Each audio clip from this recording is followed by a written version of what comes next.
chapter 18. After David had finished talking with Saul, Jonathan became one in spirit with David, and he loved him as himself. From that day Saul kept David with him and did not let him return home to his family. And Jonathan made a covenant with David because he loved him as himself. Jonathan took off the robe he was wearing and gave it to David along with his tunic and even his sword, his bow, and his belt. Whatever mission Saul sent him on, David was so successful that Saul gave him a high rank in the army. This pleased all the troops and Saul's officers as well.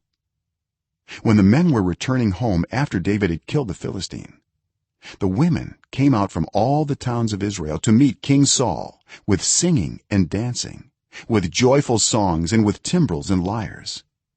As they danced, they sang, "Saul has slain his thousands, and David his tens of thousands." Saul was very angry. This refrain displeased him greatly. "They have credited David with tens of thousands," he thought, "but me with only thousands. What more can he get but the kingdom?" And from that time on, Saul kept a close eye on David. The next day an evil spirit from God came forcefully on Saul. He was prophesying in his house while David was playing the lyre, as he usually did. Saul had a spear in his hand, and he hurled it, saying to himself, "I'll pin David to the wall." But David eluded him twice. Saul was afraid of David because the Lord was with David but had departed from Saul. So he sent David away from him and gave him command over 1,000 men, and David led the troops in their campaigns.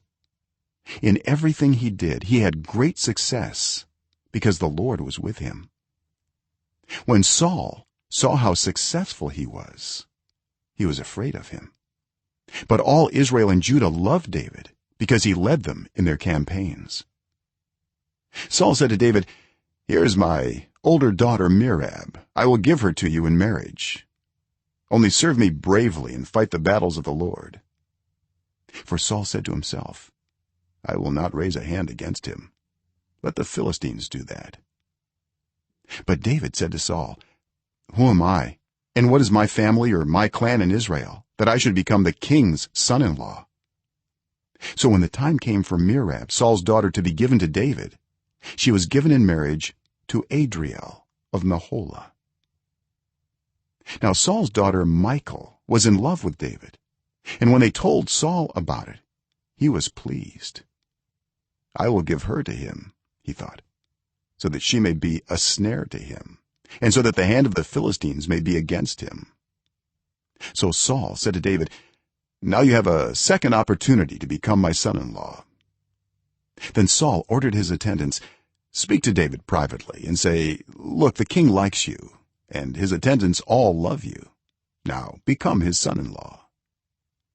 They repeated these words to David, but David said, "Do you think it is a small matter to become the king's son-in-law? I'm only a poor man and little known." When Saul's servants told him what David had said, Saul replied, "Say to David, the king wants no other price for the bride than 100 Philistine foreskins to take revenge on his enemies." Saul's plan was to have David fall by the hands of the Philistines. When the attendants told David these things, he was pleased to become the king's son-in-law.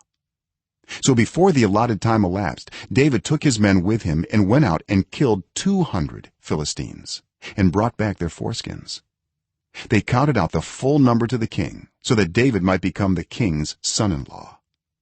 Then Saul gave him his daughter Michal in marriage. When Saul realized that the Lord was with David and that his daughter Michal loved David, Saul became still more afraid of him, and he remained his enemy the rest of his days.